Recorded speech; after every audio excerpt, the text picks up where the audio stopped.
हे दोस्तों, I hope कि आप सभी अच्छे होंगे, गुड होंगे, हेल्थी होंगे। सो दोस्तों, मैं हूं संदीप और आप देख रहे हैं साइको फॉर यू। दोस्तों, आपको पता है कि चाइल्ड डेवलपमेंट एंड पेडागोजी को लेकर के हमारा सेशन चल रहा है। हम डे वाइज डे इसमें क्लासेस डिस्कस कर रहे हैं। सो बार-बार मैं ये चीज़ इसलिए कहता हूँ क्योंकि सम टाइम ऐसा होता है कि कई बार कोई भी पर्सन फर्स्ट टाइम वीडियो को देख रहा होता है। सो उनके लिए यह इन्फॉर्मेशन होती है कि भई हमने काफ़ी वीडियोज़ जो हैं वो पहले कर ली हैं। सो जो फर्स्ट टाइम इस वीडियो को देख रहे हैं उनसे रिक्वेस्ट है कि वो हमारे चैनल को सब्सक्राइब कर लें और हमारी जो भी प्रीवियस क्लासेस हैं उनको भी देख लें। जो भी सीडीपी का सेशन है उसमें हम काफ़ी वीडियोज़ हमने कर ली हैं और हमने काफ़ी टॉपिक कर लिए हैं, ठीक है? नियर अबाउट 20-21 क्लासेस हमने कर ली हैं, ठीक है? सो रिक्वेस्ट है कि भाई जो फर्स्ट टाइम इस वीडियो को देख रहे हैं वो पहले हमारे प्रीवियस लेक्चर देख लें ताकि आप चीजों के साथ कनेक्ट कर जाएं। जो भी प्रीवियस इंफॉर्मेशन है वो आपको मिल जाए, ठीक है? हमने काफी टॉपिक पीछे डिस्कस कर लिए हैं, यहाँ पे आप देख सकते हो। सो गाइस, जो अगर हम लास्ट टॉपिक की बात करें, सो लास्ट टॉपिक हमारा इंटेलिजेंसी को लेकर के था, है ना? ये आपको पता है कि लास्ट टॉपिक में हमने इंटेलिजेंसी टच कर ली थी और जिसमें हमने वन फैक्टर थ्योरी और टू फैक्टर थ्योरी को डिस्कस कर लिया है, ठीक है? वन फैक्टर थ्योरी और टू फैक्टर थ्योरी डिस्कस कर ली है। वन फैक्टर थ्योरी जो कि अल्फ्रेड बिने ने दी थी, ठीक है? जो कि अल्फ्रेड बिने ने दी थी। और टू फैक्टर थ्योरी में हमारे पास आते हैं स्पीयरमैन, ठीक है? सो स्पीयरमैन ने अल्फ्रेड बिने के कॉन्सेप्ट को क्रिटिसाइज किया और अपना सिद्धांत दे दिया कि दो फैक्टर होते हैं। लेकिन आगे हमारे पास एक पर्सन और आ गया जिसका नाम था लुइस थर्स्टन, ठीक है? लुइस थ्रस्टन था इसका नाम। तो इन्होंने टू फैक्टर थ्योरी को क्रिटिसाइज करके ग्रुप फैक्टर थ्योरी दे दी इंटेलिजेंसी की, ठीक है? तो इन्होंने कह दिया कि भाई हम दो कारकों से जो भी हमारा इंटेलिजेंसी है, जो भी हमारी, तो उसको हम क्या नहीं कर सकते, उसको हम मीन्स डिफाइन या डिस्क्राइब नहीं कर सकते। तो हमारे पास बहुत सारे क्या होते हैं, बहुत सारी योग्यताएं होती हैं। तो उन योग्यताओं को उन्होंने ग्रुप में क्लासिफाई कर दिया कि बहुत सारी हमारे पास एबिलिटीज होती हैं, न कि हमारे पास दो ही योग्यताएं होती हैं। कि जैसे कि इन्होंने एक तो जनरल फैक्टर कह दिया था, है ना? और दूसरा इन्होंने हमारे पास स्पेसिफिक फैक्टर रख दिया था। तो इन्होंने कहा कि इन दो फैक्टर से, जो हमारे पास लुइस थर्स्टन थे, इन्होंने कहा कि दो फैक्टर से हम पूरी जो इंटेलिजेंस है उसको डिस्क्राइब नहीं कर सकते। इसलिए उन्होंने कहा कि जो भी योग्यताएं होती हैं, तो इन योग्यताओं को उन्होंने एक तरीके से तत्व कहा, जहां हम कह सकते हैं कारक कहा। लेकिन वो कारक किसमें पाए जाते हैं? वो समूहों में पाए जाते हैं और समूहों से बन गया हमारे पास group. So group factor theory. So आज हम ग्रुप फैक्टर थ्योरी की बात करेंगे। सिंपल सा कंसेप्ट है, छोटा सा कंसेप्ट है, ज्यादा टाइम नहीं लेंगे। सो चलिए हम स्टार्ट करते हैं। सो भाई, जैसा कि हमने बात की है ग्रुप फैक्टर थ्योरी, ठीक है? इसको हम हिंदी में समूह कारकीय सिद्धांत बोलते हैं, जो कि लुइस थ्रस्टन ने दिया था, ठीक है? समूह कारकीय सिद्धांत। तो group factor theory Louis Thurstone ने प्रोवाइड की। उनको उन्होंने क्या कह करके मीन्स जो कि ग्रुप फैक्टर थ्योरी है उसको डिस्क्राइब किया। तो उनके अनुसार जो इंटेलिजेंसी है, जो दो तत्व प्रोवाइड किए थे स्पीयरमैन ने, तो उन्होंने कहा कि दो तत्वों से न मिल करके, ठीक है, कि उसमें दो तत्व ही नहीं शामिल होते बल्कि उसमें कई तरीके के तत्व शामिल होते हैं। तो यह बहुत सारे समूहों से मिलकर बनी होती है। इसलिए जो स्पीयरमैन का टू फैक्टर कॉन्सेप्ट था, टू फैक्टर थ्योरी थी, उसको इन्होंने क्या कर दिया गया, मीन्स क्रिटिसाइज कर दिया, उसको डिसएग्री कर दिया, उस पर किसी भी तरीके का एग्रीमेंट इन्होंने नहीं दिया। और कहा कि इंटेलिजेंसी को 7 प्रकार में इन्होंने क्लासिफाई कर दिया, ठीक है? इंटेलिजेंसी को 7 प्रकार से क्लासिफाई कर दिया, ठीक है? तो क्लासिफिकेशन में आप याद रखोगे 7 टाइप दे दिए इन्होंने इंटेलिजेंसी के। तो जिसका इन्होंने नाम दिया 7 प्राथमिक मानसिक योग्यताएं, मीन्स इसको आप सिंपली 7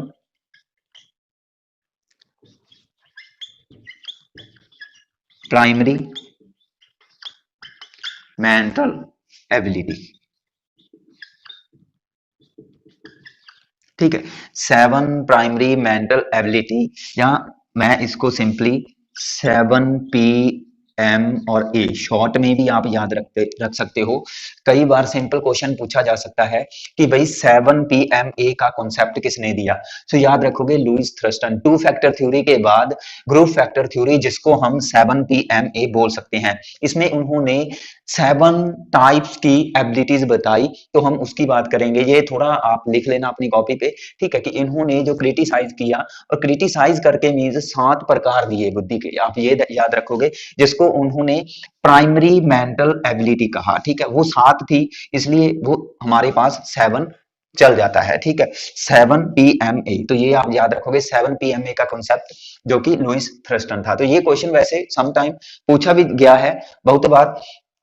सो रीट के पेपर में ऐसे क्वेश्चन पूछे जाते हैं, फैक्चुअल जो क्वेश्चन होते हैं। ठीक है, सो ये आप याद रखोगे। अब जो कि इन्होंने 7 प्रकार दिए थे, मैं उसकी बात कर लेता हूँ, वो कौन कौन से थे। ठीक है, तो वो आप अपनी पहले कॉपी पे हम उसको नोट कर लेना, फिर हम उसको एक्सप्लेन कर देंगे। ठीक है, सिंपल थे, आपने जस्ट याद रखने हैं। कैसे आपको याद, कैसे आपने याद रखने हैं, ये आप पे डिपेंड करता है। थोड़ा मैं समझा दूंगा तो शायद आपके याद हो जाएंगे। वैसे मीन्स ज्यादा टफ चीज नहीं है ये। तो 7 पीएमए में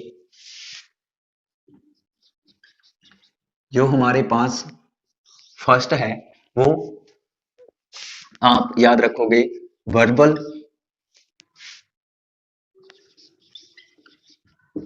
मीनिंग एबिलिटी। ठीक है, सेकंड नंबर पे हमारे पास आता है वर्ड फ्लुएंसी एबिलिटी। ठीक है, थर्ड नंबर पे आप याद रखोगे न्यूमेरिकल एबिलिटी। फोर्थ में reasoning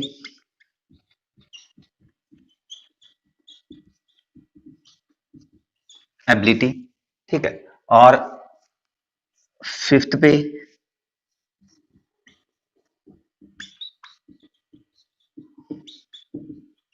special ability.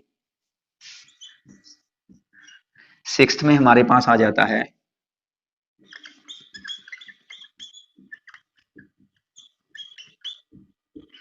Memorisation ability. हम इसको मेमोरी एबिलिटी भी कह सकते हैं। ठीक है, मेमोरी एबिलिटी। और सेवंथ की बात करें, सो सेवंथ पे हमारे पास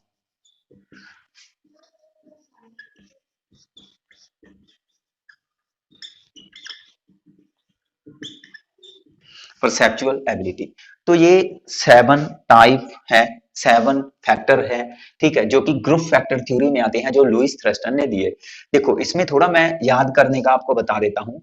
जो ये हमारे पास फर्स्ट आ जाते हैं दोनों फैक्टर, तो ये है भाषा से संबंधित।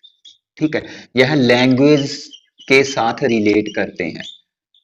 और जो हमारे पास ये दोनों आ जाते हैं, ये आप याद रखोगे, यह है मैथ से रिलेटेड। ठीक है, जो मैथ का सब्जेक्ट होता है।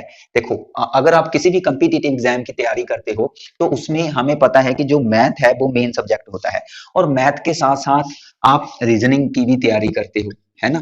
तो मैथ के साथ आप रीजनिंग भी जोड़ देना। सो रीजनिंग से रीजनिंग याद रह जाएगा, और मैथ न्यूमेरिकल से याद रह जाएगा। स्पेशल इंटेलिजेंस, ये आपको पता होना चाहिए। इसमें स्थान की समझ आती है। जो भी जगह होती है, स्थान होती है, सॉरी स्थान होता है। ठीक है, तो उसकी समझ जो व्यक्ति सकता है इजिली तरीके से, वो स्पेशल में आता है। सो इसको तो आपको याद करना पड़ेगा। और ये हमारे दोनों चले जाते हैं माइंड से रिलेटेड। ठीक है, ये हमारे दिमाग से रिलेटेड चले जाते हैं। माइंड, माइंड से हम चीजों को याद करते हैं, और माइंड से ही हम चीजों की पहचान करते हैं। ठीक है, सो ये आप याद रखना, भाषा से 2, मैथ से 2, और माइंड से 2, 6 तो इस तरीके से याद हो जाएंगे। और ये जो स्पेशल है, ये आप अपने तरीके से याद कर लेना। तो ये सातों जो फैक्टर हैं, ये इसी तरीके से आप याद कर सकते हो। अगर वैसे भी आपने जो भी आपने रट्टा वगैरह जो भी है यूज करना है, तो वो कर सकते हो भाई। लेकिन मैं कहता हूं कि एक तरीके से किसी चीज को कनेक्ट करके याद किया करें, ठीक है। तो रट्टा ना मारे, कनेक्ट करो कि भाषा से संबंधित दो आ गए, तो इसमें भाषा का यूज होगा। जब हम इसको एक्सप्लेन करेंगे तो आप समझ जाओगे। इसमें हमारे पास सिंपली जो कि मैथ के कॉन्सेप्ट होते हैं उसको समझने के लिए, और मैथ के साथ हम रीजनिंग भी सीखते हैं, है ना। सो रीजनिंग में आ जाएगा। और माइंड से रिलेटेड, मेंटल से रिलेटेड ये चीज याद रखोगे कि हम चीजों को याद करने की योग्यता और पहचानने की योग्यता, ठीक है। सो वर्बल मीनिंग, ठीक है, इसको हिंदी में बोलते हैं शाब्दिक आर्थिक योग्यता, ठीक है। शाब्दिक आर्थिक योग्यता, ये अगर आपने लिखना हो तो लिख सकते हो, शाब्दिक आर्थिक योग्यता, ठीक है। वर्ड फ्लुएंसी, देखो वर्ड होता है शब्द, और फ्लुएंसी तेजी से, यानी कि इसको हम बोलेंगे धारा प्रवाह की योग्यता, जहां शब्दों को तेजी से बोलने की योग्यता। न्यूमेरिकल एबिलिटी में हमारे पास मीन्स जो भी गणितीय, हम इसको गणितीय योग्यता बोल सकते हैं सिंपली, गणितीय योग्यता, ठीक है। और रीजनिंग में तार्किक योग्यता, और हमारे पास स्पेशियल में इसको हम बोलेंगे स्थानात्मक, स्थानात्मक योग्यता। मेमोराइजेशन में ये होता है हमारे पास याद करना या याद करने की योग्यता। परसेप्चुअल, प्रत्यक्षीकरण करने की योग्यता, ठीक है। सो ये 7 प्रकार हैं, ये 7 फैक्टर हैं, ये आप याद रख लेना। अब हम इसको एक एक करके थोड़ा एक्सप्लेन भी कर लेते हैं कि इसमें जो भी मीन्स, जो भी इसमें हमने डिफाइन करना है वो कर लेते हैं। ये आप अपनी कॉपी पे नोट कर लो।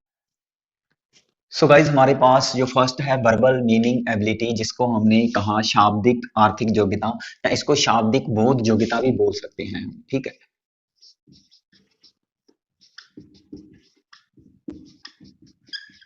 योग्यता, ठीक है। सो इसमें होता क्या है, सो इसमें आप ये चीज लिख सकते हो कि इसमें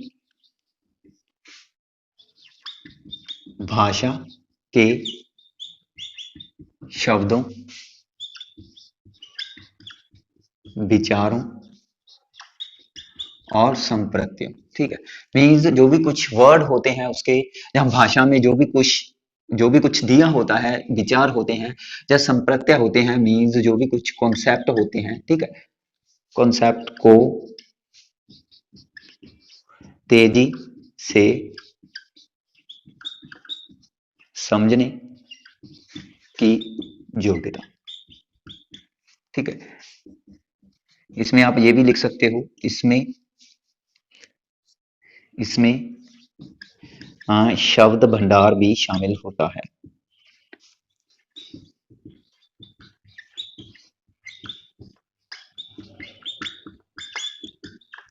शब्द भंडार मीन्स वोकैबुलरी, ठीक है। तो किसी पर्सन के पास कितनी वोकैबुलरी है, ठीक है, वह शब्दों को कितना इजी से समझ सकता है, तो वह बुद्धि किसके पास होती है, वर्बल मीनिंग एबिलिटी जो है वह उन लोगों के पास होती है जो सिंपली भाषा को समझ सकते हैं। सो इसमें आप एग्जाम्पल लिख सकते हो, जैसे कि जो राइटर होते हैं, ठीक है, जैसे कि लेखक होते हैं, राइटर होते हैं, है ना, या उपन्यासकार होते हैं, जो कहानीकार होते हैं, कहानियां लिखते हैं, तो वह उसमें अपनी भाषा का यूज करते हैं। किस तरीके की भाषा का यूज करते हैं, या अगर अगर आप भी किसी लैंग्वेज को पढ़ रहे होते हो तो उसको पढ़ने के बाद आप कितना समझ पाते हो, ठीक है। सो इसमें सिंपली हम ये भी कह सकते हैं कि लैंग्वेज को पढ़कर, ठीक है, रीडिंग समझने की योग्यता, तो आप रीडिंग कॉम्प्रिहेंशन, इसमें ये चीज भी लिख सकते हो कि किसी चीज को रीड करना, जैसे कि हमारे पास अनसीन पैसेज होते हैं, है ना। आप कॉम्पिटिटिव एग्जाम में अगर बैठे होगे तो आपको लैंग्वेज में जो हिंदी या इंग्लिश होती है, सो उसमें अनसीन पैसेज देखने को मिलते हैं, है ना। सो उस अनसीन पैसेज में जो भी लैंग्वेज दी होती है, जो भी उसमें वर्ड दिए होते हैं, ठीक है, जो भी उसमें सेंटेंसेस दिए होते हैं, जो भी उसका कॉन्सेप्ट होता है, तो वो आप कितना अच्छे तरीके से समझ पाते हो, और जो भी उसकी क्वेश्चनिंग होती है उसको हल कर पाते हो, तो वह योग्यता किसमें है, वह वर्बल मीनिंग एबिलिटी में आती है। तो यदि इजीली तरीके से आप अनसीन पैसेज को सॉल्व कर सकते हो, तो वो कहने का मतलब वो क्या है, वो आप में वर्बल मीनिंग एबिलिटी है। सो सिंपल है, ये हमारे पास फर्स्ट वर्बल मीनिंग एबिलिटी। ठीक है, ऐसे ही यहाँ पे अब मैं सेकंड की बात करता हूँ। सो सेकंड हमारे पास थी वर्ड फ्लुएंसी।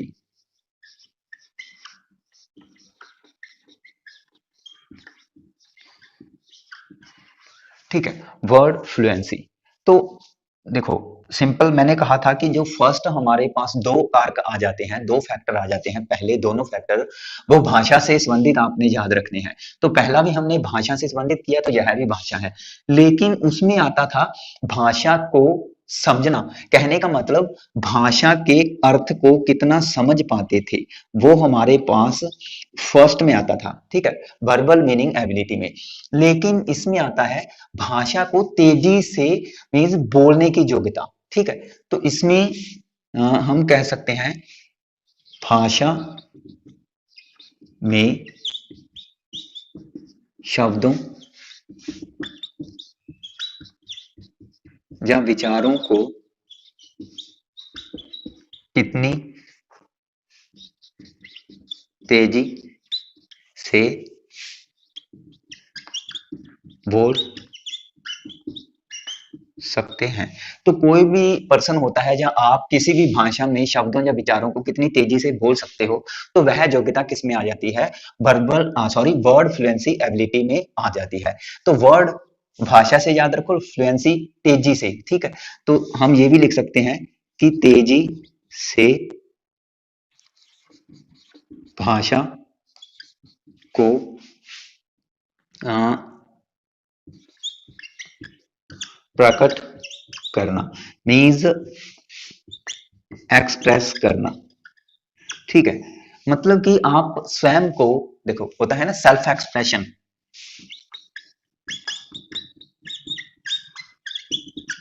या सेल्फ एक्सप्लेन, कि आप स्वयं को कितनी तेजी से एक्सप्लेन कर सकते हो।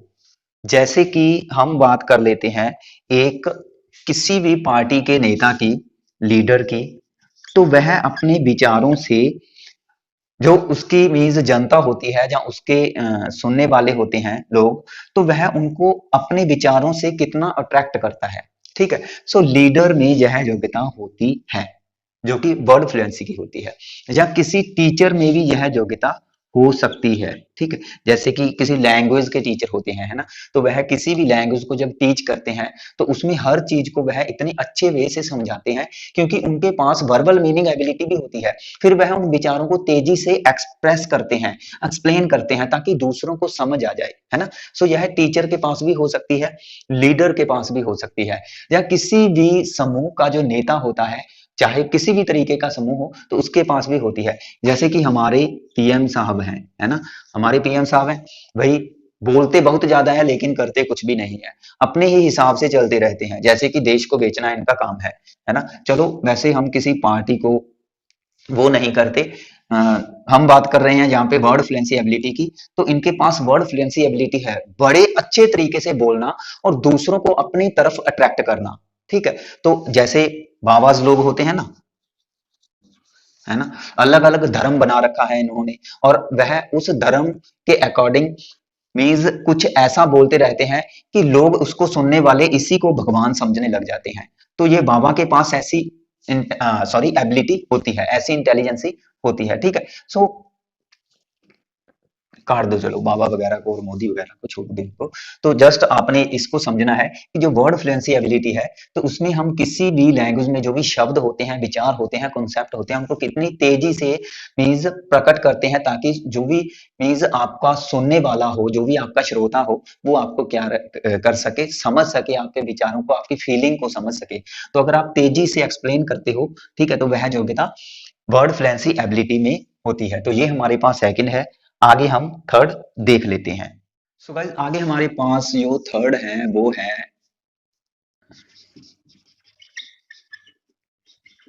Numerical meaning ability. ठीक है, न्यूमेरिकल मीनिंग एबिलिटी। तो इसमें हमने किया था कि यह मैथ से रिलेटेड है, तो सिंपली याद रखोगे कि गणितीय अवधारणाओं को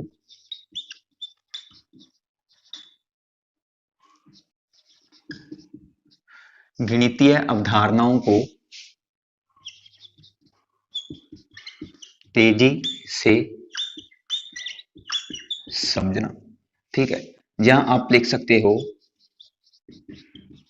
कि गणितीय अवधारणाओं को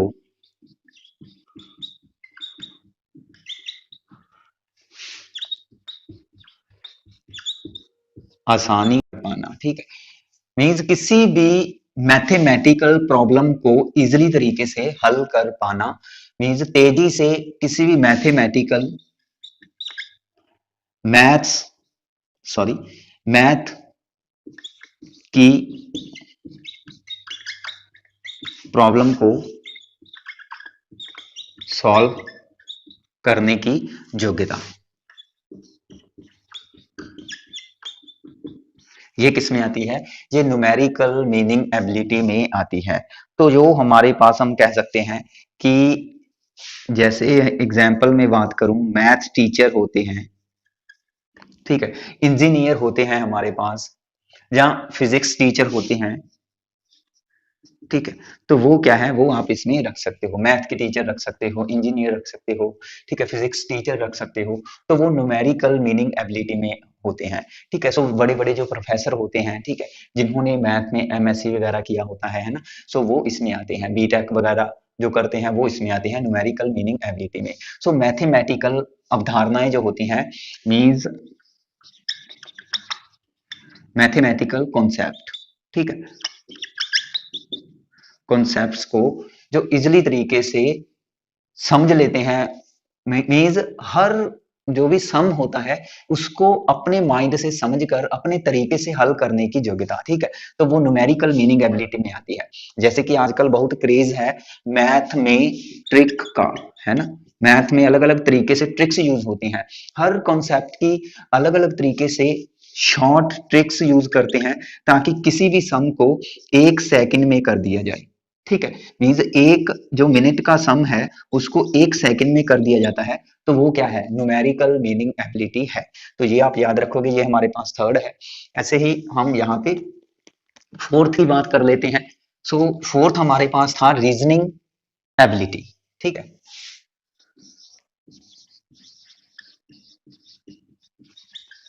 रीजनिंग, थोड़ा मैं आपको बता दूं कि रीजनिंग एक ऐसी चीज है, देखो सिंपली जब आपके माइंड में रीजनिंग रीजनिंग वर्ड आता है तो सिंपली हम कहते हैं इसको तार्किक चिंतन। ठीक है, जहां तर्क करना, तो भाई तर्क करना होता क्या है, सिंपली आप याद रखोगे कि तर्क करना में सिंपली हम किसी तरीके से नियम बनाते हैं। ठीक है, तो नियम बनाना, ठीक है, सो रीजनिंग एबिलिटी में याद रखोगे कि किसी समस्यात्मक परिस्थिति को समझने या हल करने के लिए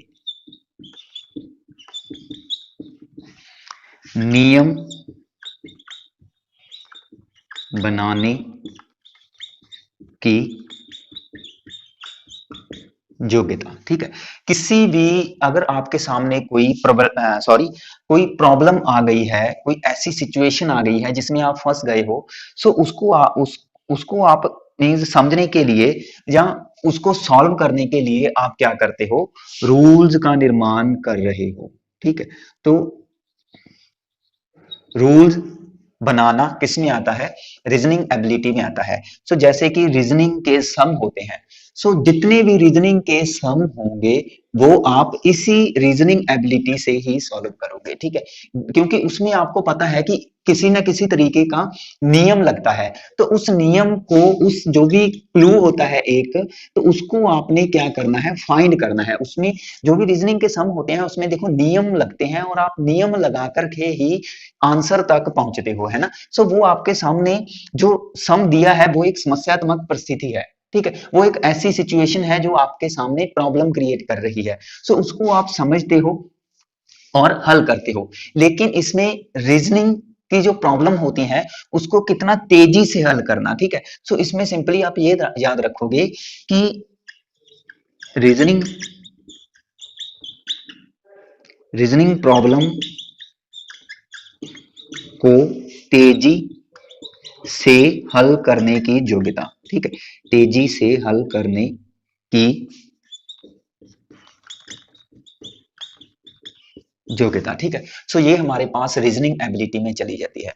सो हमने 4 कर लिए हैं। फर्स्ट हमारे पास भाषा से रिलेटेड था जो कि वर्बल मीनिंग। सेकंड, भाषा को तेजी से बोलना। देखो, फर्स्ट भाषा को समझना, फिर भाषा को तेजी से बोलना, वर्ड फ्लुएंसी, ठीक है। फिर हमने गणित से, मैथ से रिलेटेड किया, ठीक है। तो फर्स्ट न्यूमेरिकल मीनिंग और सेकंड रीजनिंग, क्योंकि गणित के साथ हम, मैथ के साथ हम रीजनिंग सब्जेक्ट भी करते हैं ना, तो रीजनिंग एबिलिटी। तो इसमें सिंपल याद रखना, रूल्स या नियम बनाना। देखो, अब आपको पता है कि नियम बनाना, इसमें मैं एक चीज और बता देता हूं, हम किसमें नियम बनाते हैं। एक आपको पता है ना, एक होता है इंडक्टिव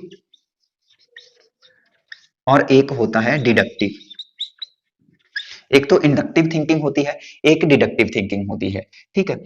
इंडक्टिव से याद रखोगे आगमन और डिडक्टिव से याद रखोगे निगमन, ठीक है। सो निगमन में पहले नी वर्ड आया है ना, सो नी से याद रखना नियम, फिर आपने याद रखना है उदाहरण। तो पहले नियम फिर उदाहरण, ठीक है। कहने का मतलब रूल्स टू एग्जाम्पल, ठीक है। तो ये हमारे पास इंडक्टिव में चले जाते हैं एग्जाम्पल टू रूल, ठीक है। तो ये तो उलट है। तो कहने का मतलब रीजनिंग में डिडक्टिव थिंकिंग यूज होती है। समटाइम इस तरीके का क्वेश्चन भी आ जाता है कि भाई किस तरीके की थिंकिंग हम रीजनिंग में यूज करते हैं, तो वो हमारे पास डिडक्टिव थिंकिंग है। मींस डिडक्टिव से याद रखना निगमन। देखो, इंडक्टिव से आगमन याद रखना ई अ, ई से अ याद रखना। जब आप ई याद रख लोगे तो ई से आगमन, ई आ, ठीक है। तो आगमन बन जाएगा। सम टाइम हमें इंग्लिश में मीन्स पता होता है, लेकिन कई बार हमें हिंदी में नहीं पता होता, तो ई से आ याद रख लेना। और जब आपके पास ई से आ बन गया तो फिर डिडक्टिव में निगमन अपने आप बन जाएगा कि डिडक्टिव क्या हो गया, फिर निगमन हो गया। तो निगमन से आप नियम बना सकते हो, क्योंकि निगमन में पहले क्या लगा है, नी वर्ड लगा है। सो नी से नियम, ठीक है। सो नियम के बाद हमारे पास एग्जाम्पल आते हैं। सो इसमें रीजनिंग में हम डिडक्टिव थिंकिंग यूज करते हैं, न कि इंडक्टिव थिंकिंग। तो ये आप याद रखना कि इसमें हम रूल्स जो होते हैं वो फाइंड करते हैं, ठीक है। जो हमारे पास रूल के बेस पे किसी समस्या को हम हल करते हैं, ठीक है। तो ये याद रखना। आगे हम जो हमारे पास फिफ्थ है उसको देख लेते हैं। आगे हमारे पास जो नेक्स्ट आता है फिफ्थ नंबर पे, हमने 4 कर लिए हैं। सो वो है स्पेशल एबिलिटी,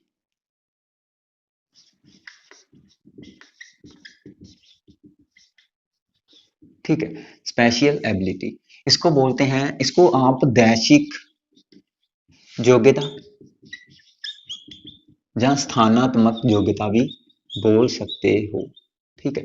दैशिक योग्यता या स्थानात्मक, वैसे इंग्लिश में याद रखा करें, हिंदी में आपको कई तरीके के वर्ड देखने को मिल सकते हैं। सो स्पेशल एबिलिटी में सिंपल देखो, स्थानात्मक, सो स्थान को समझने की योग्यता। अब इसमें आप याद रखोगे कि किसी वस्तु या स्थान के प्रतिरूप, तो प्रतिरूप होता है मॉडल, सिंपली उसके मॉडल को, या हम कह सकते हैं उसकी संरचना को, मीन्स उसकी स्ट्रक्चर को, ठीक है। संरचना, संरचना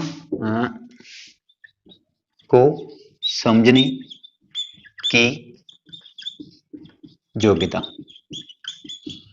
या हम इसमें सिंपली कह सकते हैं कि जो ज्यामितीय अवधारणाएं होती हैं, ज्यामितीय अवधारणाएं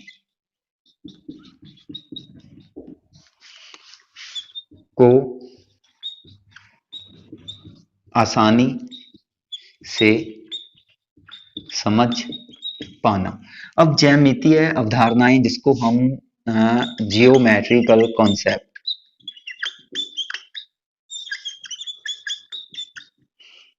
जियोमेट्रिकल कॉन्सेप्ट देखो होते हैं ना हमारे पास, स्क्वायर होता है, ठीक है, एक तरीके से हमारे पास क्यूब होता है, ठीक है, मेज घन होता है, घनाभ होता है ना। सो इन चीजों को जब हम इजिली तरीके से समझ पाते हैं, इनका एरिया, तो कहने का मतलब क्षेत्रफल को, एरिया होता है जो क्षेत्रफल, जैसे कि हम इसको एरिया कह सकते हैं, क्षेत्रफल को समझ पाना, ठीक है, तो वह क्या है, वह स्पेशल एबिलिटी में आती है, ठीक है। जहां अगर हम इसमें बात करें कि जो कि ड्राइवर होते हैं, ठीक है, नेविगेटर होते हैं, जहां पायलट होते हैं, ठीक है, तो वो किस में आते हैं, एक हवाई जहाज उड़ाने वाले लोग, एक ड्राइवर, नेविगेटर, समुद्री जहाज चलाने वाले लोग, तो वो किस में आते हैं, वो स्पेशल एबिलिटी की योग्यता रखते हैं, ठीक है। सो ऐसे लोग स्पेशल एबिलिटी की योग्यता रखते हैं। जहां हम बात करें कि जो एक मैथ टीचर होता है, ठीक है, जिन्हें जो कि ज्योमेट्री है, वो इजिली तरीके से ज्योमेट्री को हल कर पाते हैं। जो भी एक एरिया है, चाहे वो किसी सर्कल का हो, ठीक है, जहां फिर वो किसी स्फीयर का हो, ठीक है, या फिर किसी वो सर्कल का हो, ठीक है, या फिर किसी घन का हो, घनाभ का हो, है ना। सो वो सारी चीजों को इजिली तरीके से, उनका जो लेंथ है, ब्रेथ है उसकी, ठीक है, उसको वो समझ पाते हैं और उसका एरिया अच्छे तरीके से निकाल देते हैं अपने माइंड से, तो वो योग्यता स्पेशल एबिलिटी में होती है। एक जो ड्राइवर होता है, तो उसको पता है कि उसका जो व्हीकल है वो कितनी जगह को क्या कर रहा है, ऑक्युपाई कर रहा है, कितनी जगह उसने रोक रखी है, और इजिली तरीके से वह इतनी जगह पे फिट हो जाएगा, और वह उस व्हीकल को ड्राइव करते हैं जो ड्राइवर होते हैं। तो वो क्या है, मीन्स स्पेशल एबिलिटी की योग्यता रखते हैं, स्पेशल योग्यता रखते हैं। नेविगेटर होते हैं, पायलट होते हैं, इंजीनियर होते हैं, जो बड़ी बड़ी बिल्डिंगों का निर्माण कर देते हैं। एक इतनी सी जगह को हम, एक जो कि जैसे कि मैप तैयार करते हैं ना आप, जब भी आपने अपना घर बनाना होता है, तो आप अपना मैप बनाते हो पहले, ठीक है, एक घर का जो नक्शा होता है उसको क्या करते हो, बनाते हो, तो नक्शे के अकॉर्डिंग आप अपना घर क्या करते हो, मीन्स अपना बिल्ड करते हो, ठीक है। तो उस बिल्डिंग को नक्शे के अकॉर्डिंग हर जगह को आप मैनेज कर रहे होते हो, तो वह किसका काम है, जो नक्शा बनाने वाले लोग होते हैं, तो उनके पास स्पेशल एबिलिटी होती है। उन्हें पता है कि इतनी सी जगह में आपका किचन भी सेट हो जाए, आपका वॉशरूम भी सेट हो जाए, आपका ड्राइंग रूम भी सेट हो जाए, है ना। सो हर चीज मीन्स वो सेट कर देते हैं जितनी भी जगह आपके पास होती है, और वो स्पेशल योग्यता के बेस पे ही होता है, ठीक है। सो सिंपली एक गांव में होते हैं ना, हम बोलते हैं उसे मिस्त्री, गांव में होते हैं, ठीक है, तो उनके पास यह योग्यता होती है, वो बता देते हैं कि इतने एरिया में जो हम घर बनाएंगे उसके लिए इतनी ईंटों का यूज होगा, है ना। तो वो ईंटों की संख्या बता देते हैं, खर्चा बता देते हैं, इतना सीमेंट चाहिए, इतनी जो भी मीन्स कंक्रीट यूज होता है वो कंक्रीट को बता देते हैं कि भाई इतना कंक्रीट हमें इस घर के लिए चाहिए, तो उसके पास स्पेशल एबिलिटी होती है। क्लियर। तो ये हमारे पास दैशिक योग्यता या स्थानात्मक जो बुद्धि है जिसको हम बोलते हैं, तो इसमें किसी भी जो मॉडल होता है, ऑब्जेक्ट होता है, ठीक है, वो उसको समझ पाना, उसके प्रतिरूप को समझ पाना, ठीक है। सो ये हमारे पास सिंपल है, दैशिक या स्थानात्मक या स्पेशल एबिलिटी। तो इसको याद रख लेना, इसमें हमने क्या कुछ किया, इसमें एग्जाम्पल याद रख लेना, सिंपल था। आगे हमारे पास अब माइंड से रिलेटेड आता है मेमोरी, ठीक है। सो मेमोरी से सिंपल याद रखोगे यार कि जब आप चीजों को याद रख लेते हो, है ना, तो याद करने की योग्यता मेमोरी में आती है। सो हमारे पास जो सिक्स्थ है वो है मेमोरी एबिलिटी, ठीक है। सो मेमोरी सिंपल, इसमें कुछ भी लिख लो आप, कॉन्सेप्ट्स को याद करने की योग्यता आती है, ठीक है। सो जो भी चीजें आप अपने इन्वायरमेंट में देख रहे हो, आप जो भी आपका डेली लाइफ का रूटीन है, शेड्यूल है आपका, तो उसमें जो भी चीजें आप करते हो तो वो कहीं ना कहीं आप मान सकते हो कि आपके क्या होती हैं, याद होती हैं, आपकी मेमोरी में सेट होती है। तो बहुत सारी चीजें आप रिमाइंड करते हो, रिकवर करते हो, है ना। सो उसको फिर क्या है, वो आपकी मेमोरी एबिलिटी के बेस पे ही होता है। सो सिंपली आप अपने समाज में, वातावरण में बहुत सारी चीजों को याद करके एडजस्ट कर रहे होते हो, तो वो मेमोरी एबिलिटी की योग्यता है। तो ये सिंपल याद रखना, मेमोरी एबिलिटी में याद करने की योग्यता। और हमारे पास जो लास्ट है, सेवंथ, वो है परसेप्चुअल एबिलिटी। ठीक है, परसेप्चुअल में प्रत्यक्षीकरण। तो इसमें याद रखोगे कि अ, किसी भी वस्तु या घटना को पहचानने की योग्यता। ठीक है, सो सिंपल है। इसमें हम जो भी हम अपने एनवायरनमेंट से बहुत सारी एक्सपीरियंसेस को गेन करते हैं, बहुत सारी चीजों को देखते हैं, सो उसको हम इजिली तरीके से अगर समझ पाते हैं, पहचान कर पाते हैं, तो वह योग्यता परसेप्चुअल एबिलिटी में आती है। तो ये सारी योग्यताएं जो कि हमने 7 प्रकार की हैं, यह लुईस थर्स्टन ने इसको प्राइमरी मेंटल एबिलिटी माना, पीएमए माना, इसलिए इसको हम 7 PMA का कॉन्सेप्ट देते हैं। ठीक है, यह सारी योग्यताएं, यह सारी जो एबिलिटीज हैं, यह कहीं ना कहीं हेल्प करती है हमारी। ठीक है, यह कहीं ना कहीं हेल्प करती है किसी भी तरीके के कार्य को करने के लिए। तो यहाँ पे जो भी हमने किया है वो आप देख सकते हो कि हर तरीके के कार्य को करने के लिए हमारी ये कुछ प्राइमरी योग्यताएं होती हैं जो हमारे माइंड से रिलेट करती हैं, इसलिए इसको हमने प्राइमरी मेंटल कहा। ठीक है, सो हमने 7 की हैं, ये आप याद रखना। 2 हमने भाषा से रिलेटेड की, जो कि वर्बल मीनिंग और वर्ड फ्लुएंसी थी। 2 हमने मैथमेटिकल से रिलेटेड की, जो कि न्यूमेरिकल और रीजनिंग थी। एक हमने स्थानात्मक बुद्धि की। स्थानात्मक बुद्धि मीन्स स्पेशल योग्यता, जो कि कहीं ना कहीं वह भी मैथ्स टीचर में होती है, क्योंकि अगर मैं बात करूं जियोमेट्री, है ना, सो जियोमेट्रिकल जो प्रॉब्लम होती हैं, तो वह भी तो मैथ के टीचर भी सॉल्व कर सकते हैं ना, है ना। सो आयत का क्षेत्रफल, वर्ग का क्षेत्रफल, ठीक है, किसी शंकु का, गोले का जो भी क्षेत्रफल होता है, वो मैथ के टीचर सॉल्व कर, तो उनके पास भी स्पेशल इंटेलिजेंसी होती है। ठीक है, सो हम सभी के पास स्पेशल इंटेलिजेंसी होती है, क्योंकि हम सभी किसी न किसी जो भी हमारे पास जगह होती है तो उसको हम समझ पाते होते हैं। ठीक है, हमारे पास, हम ड्राइव भी तो करते हैं, साइकिल चलाना, बाइक चलाना, कार चलाना, है ना। तो बहुत सारे लोग जो ड्राइव करते हैं उनके पास, मैं कह सकता हूँ, स्पेशल इंटेलिजेंसी होती है। ठीक है, ऐसे ही हमारे पास मेमोरी, माइंड से रिलेटेड 2 आ गई, 6th नंबर पे मेमोरी एबिलिटी और 7th नंबर पे परसेप्चुअल एबिलिटी। सो ये हमारे पास गाइस कॉन्सेप्ट था, सिंपल कॉन्सेप्ट है, जस्ट ज्यादा टाइम इसलिए थोड़ा मैंने लगा दिया ताकि ये सारी चीजें आपके माइंड में सेट हो जाए। ठीक है, सो यह थोड़ा सा आप रिमाइंड कर लेना, 1-2 बार आप अपने कॉपी पे लिख लेना, और लुईस थर्स्टन का कॉन्सेप्ट जो कि ग्रुप फैक्टर थ्योरी है वो याद रह जाएगा। ये जरूर याद रखना कि इसको 7 PMA भी बोलते हैं। ठीक है, 7 प्राइमरी मेंटल एबिलिटी का कॉन्सेप्ट लुईस थर्स्टन ने दिया। कहीं आप ये ही नाम याद करके मत जाना, ये भी याद कर लेना। तो इसमें हमारे पास 7 प्रकार के जो आते हैं वो आप देख लेना। सो गाइज, अगर वीडियो आपको अच्छी लगी तो प्लीज लाइक करें, कमेंट करें, हमारी वीडियो को ज्यादा से ज्यादा अपने फ्रेंड सर्कल पे शेयर करें, ताकि हमें ज्यादा से ज्यादा रश मिले। रश मिलेगा तो हमें मोटिवेशन मिलेगी, हम आपके लिए और ज्यादा काम करेंगे। जो फर्स्ट टाइम इस वीडियो को देख रहे हैं तो प्लीज उनसे रिक्वेस्ट है कि हमारे चैनल को ज्वाइन कर लें। ज्वाइन करने के लिए आप चैनल को सब्सक्राइब कर सकते हैं और बेल आइकन को भी जरूर प्रेस करना, ताकि वीडियो की नोटिफिकेशन आपको मिल जाए। सो मिलेंगे इंटेलिजेंसी के आगे नए टॉपिक के साथ। Thanks for watching.